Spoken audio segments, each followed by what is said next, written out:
Well, after weeks, months, really, of speculation, rumors, whatever it may be, it is now official. One of the worst kept secrets in the garage in 2023 has been made public. Carson Hocevar, current Truck Series driver for Nice Motorsports, will make the move to the Cup Series in 2024 full-time. He will be driving for Spire Motorsports in the number 77. Now, there's a lot to this move. It sounds very simple. It sounds like Carson Hocevar goes one place. Yeah, it is kind of that simple, but there's just been so much going on with the team that he's going to the past few weeks that it really just kind of, adds on to what they've done just the last 3 to 4 weeks alone. And then obviously we have to talk about the former driver of the number 77, but I want to talk about the new driver of the number 77 first. The title of this video, the guy on the thumbnail, the one that everyone's going to be talking about, that's Carson Hocevar. As I said, he has been driving in the Truck Series. This is year 2 or 3 now in terms of full-time. He's got 3 career wins. This year he's having a career year. He's still in the playoffs, fighting for a championship. And, he's just been killing it. He made his first Cup Series start for Spire, actually, at Gateway. Remember, Chase Elliott intentionally wrecked Denny Hamlin at the Coca-Cola 600 at Charlotte. So Corey LaJoie, the driver in the number 7 for Spire, he ended up going to the 9 car for that week, leaving a vacancy in the Spire number 7. Well, Spire, Nice Motorsports, both Chevrolet teams, some connection there. Hocevar went to drive the 7, and actually he was killing it in that 7, driving top 20, top 25, until a brake rotor exploded and ultimately caused Hocevar to crash, and he did not finish the race, but he was fast that weekend. I think he said in his NASCAR Race Hub interview, that's when he announced it. That was when the talk started, and obviously it escalated, and here we are today. But here's where it's interesting. Carson Hocevar, ever since, remember, Noah Gragson and Legacy Motor Club, once again, I don't remember the exact wording, but they decided to mutually part ways, something to that effect after the whole Gragson saga. I think we're going to be talking about that in the future. There are some rumors about him going to the 10 car maybe, but once again, we'll talk about that once that gets a little bit more serious, or if it gets more serious, I should say. So Hocevar now, who has been in the Truck Series, the 42 car is a Chevy team for at least a few more months. They need someone to fill into the 42 car. They threw Josh Berry in there initially at Michigan. They put him back in the car at Daytona, but Berry's about to become a Ford driver in 2024 with Stewart-Haas Racing. So who else can you put in the car? They put Mike Rockenfeller in there for the road courses. Great choice. Why not Carson Hocevar? Let's put Carson Hocevar into the number 42 car. This number 42 car has, up to this point, before Hocevar stepped in, been awful this year. Noah Gragson only got 2 top 20s and 21 starts in the Cup Series this year. It's been rough. And yes, Legacy was pretty bad the first half of the season, both him and Eric Jones. Jones was still better. Gregson's a rookie, give him a break. They had some mechanical problems. They've had a lot of stuff happen to him. But let me read you the finishes from Carson Hocevar in the number 42 car. Remember, before this stint, he had only had 1 Cup Series start in the next-gen car. Well, 1 Cup Series start in total. Here are his finishes, and just wait until I read you the racetracks, too. This is where it gets really interesting. Darlington, the Southern 500, 17th. Kansas, 20th. Bristol, the Bristol night race, 11th, and he was in the top 10 a good chunk of that race. Texas, 16th, and Talladega, ironically enough, 35th. If I were to tell you Carson Hocevar, if I told you this in June, Carson Hocevar would be in the 42 car the rest of the season, starting at Darlington. If I told you that, where would you guess his best finish would be? If I had to guess, a lot of you would say Talladega. It's been a struggle for Legacy Motor Club this year. The 42 car hasn't been good.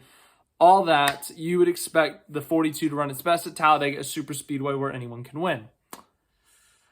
Boy, that is the only race that he has not finished in the top 20 with Legacy Motor Club because he crashed. He was a part of that crash with Keselowski.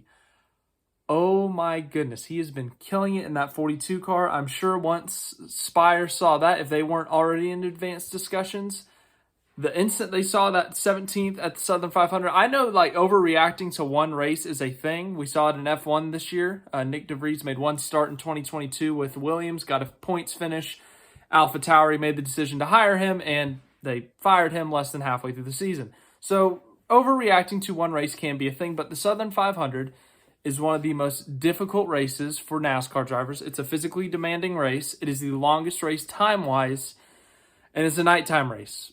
I don't know what effect that has to the mentality, but it is one of the most difficult races, and it's also at one of the most difficult tracks. And the fact that he got 17th in the first attempt in the Legacy Motor Club car that has struggled in his first start with the team, extremely impressive. You cannot deny the pure talent of Carson Hocevar. And Spire is making moves. This is a multi-year deal. Hocevar very well may struggle in his rookie season with Spire next year. It's possible. Yes, I know I've just been talking extremely high about Hocevar and his top 20 finishes in the Cup Series this year, but it's very possible. First year in Cup Series, he doesn't do great. But Spire is making moves for the long term. 2024 is not their main goal right now, if I had to guess. They have multiple drivers on multi-year deals. They got Corey LaJoie on a multi-year deal. Now they have Carson Hocevar on a multi-year deal. And they have Zane Smith next year, who is at least next year on lease from Trackhouse. Spire has been making the moves to be... I'm going to phrase this, and it's going to be perceived the wrong way. I'll explain it more. Spire is making moves to be more serious. I'm not implying that they weren't serious before. I'm not implying other teams aren't serious, but Spire has become more serious in the terms of they want to compete for wins. Spire Motorsports has one win in their history, 2019 Daytona, when the entire field wrecked. Justin Haley scooted by, a couple guys in front of him pitted, and it's a rain-shortened race.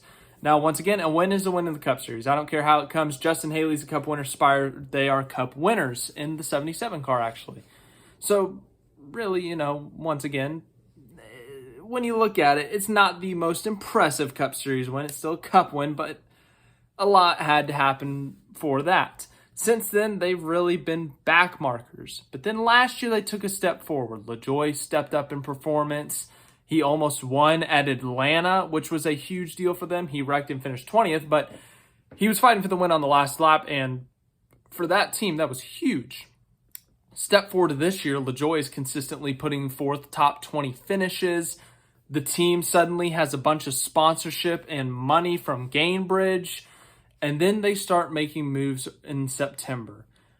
They buy a third charter from Live Fast Motorsports for a whopping $40 million. $40 million. Man, BJ McLeod is eating so good right now. I can't imagine what kind of food he is eating with that $40 million. Anyways, I got sidetracked there. Then, after that, so they've already spent $40 million on a Cup Series charter and having a third team. And then they've got the driver of that third team. It's going to be Zane Smith, who is leased out from Trackhouse, who Trackhouse opted to sign.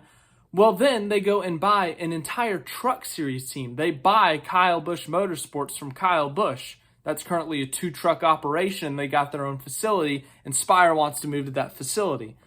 So all of a sudden, in less than a month, Spire Motorsports has gone from a 2-car Cup Series team with one car that runs 20th to 25th every week, let's call it, runs top 25 in points. The second car with Ty Dillon, which is a back marker. And then that's about it. That's the extent. Every once in a while, they enter a truck race. Well, now, here in October, what's today? October 10th, 2023, less than a month later, Spire Motorsports has 3 full-time Cup Series cars.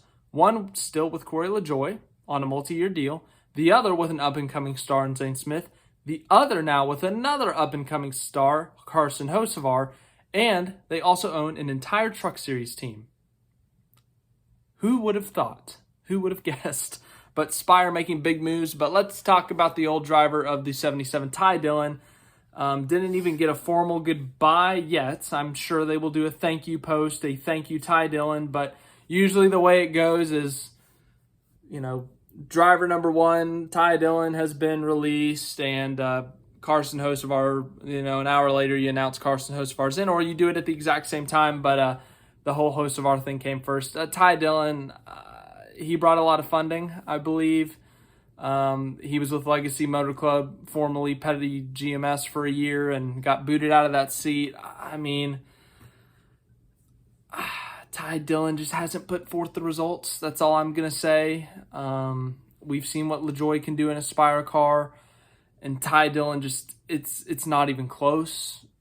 So I don't know what to tell you, Ty Dillon fans. The highlight of his year is when he took the lead at Talladega on pure speed. Other than that, he's taken the lead a couple times in pit cycles at Texas, at Nashville. So basically races I've been to. But yes, unfortunate for Ty Dillon fans. There was a Ty Dillon fan in front of me at Texas this year. I hope that guy's okay. Ty Dillon fan out there that was sitting in front of me at Texas, I hope you're doing well today. I know this is a very tough day for you. 2 straight days of Ty Dillon out the door, or 2 straight years, I should say. But now as I look down, Spire Motorsports has actually released a press release. We will read that real quick. Today, Spire Motorsports announced it has agreed to a multi-year contract with 3-time NASCAR Craftsman Truck Series race winner and 2023 championship contender Carson Hocevar to drive the team's number 77 Chevrolet Camaro ZL1 in the NASCAR Cup Series. Then it talks about some more stuff, and then here's the quote. Hocevar said, "I mean, anybody in my position wants to be a Cup Series driver. That's what you dream about when you're young. You want to race on Sundays. So my opportunity to run a few times this year, to run on Sunday and get ready, I feel more than prepared to get in the number 77 car with Spire. That team is growing exponentially, and I'm just excited for everything. I have a unique opportunity to build something and grow with it while growing myself at the same time. For what we've been able to do from the NASCAR Craftsman Truck Series to Cup is pretty crazy. I know it seems like a big jump. With all the tools and resources and everybody at Spire Motorsports, they put a lot of faith in me, and I have a lot of faith in them. We all have faith in the whole program. I feel like we can come out of the gate like we've done this for years." I forgot to read this in the video as well, but here is the statement on Ty Dillon. Spire Motorsports, once again, this is just from their press release. There was a lot of quotes in there. We're also very thankful to Ty Dillon for everything he's done for our organization and the number 77 team in particular. Ty came to Spire Motorsports after the 2022 season and has put his best foot forward. He's done everything we've asked of him. We know he'll land with a top flight race team and wish him the very best. So high expectations with Carson Hocevar for the 77 next year. But yeah, as I said, just a lot to process here for Spire Motorsports in the last month. I mean, seriously. Imagine telling someone just in August that Spire would buy a charter, put Zane Smith in the car for Trackhouse. By the way, that charter was worth $40 million. Then they would go get Carson Hocevar. Okay, that wasn't a surprise. We already knew that. That was a rumor long, long ago. And then that they would buy KBM within just a couple of weeks. What a wild time for Spire Motorsports fans, Carson Hocevar fans. I think it's a good move. He's a talented driver. I think he deserves a chance in the Cup Series. I read you his results. But as for Ty Dillon, I feel bad for the guy, but the fact of the matter is you need the results. And Spire doesn't feel like he's gotten those results. So thank you for watching this video. Hope you enjoyed it. Like, subscribe, all that stuff. Any other news this week, I'll let you know. I got one video planned for Thursday, I believe at the time is what I've currently got it planned for. I asked you guys a question in the community post about your round of 8 predictions. I'm going to read some of those off. So that's what the video is, and then I'll let you guys know about this weekend later.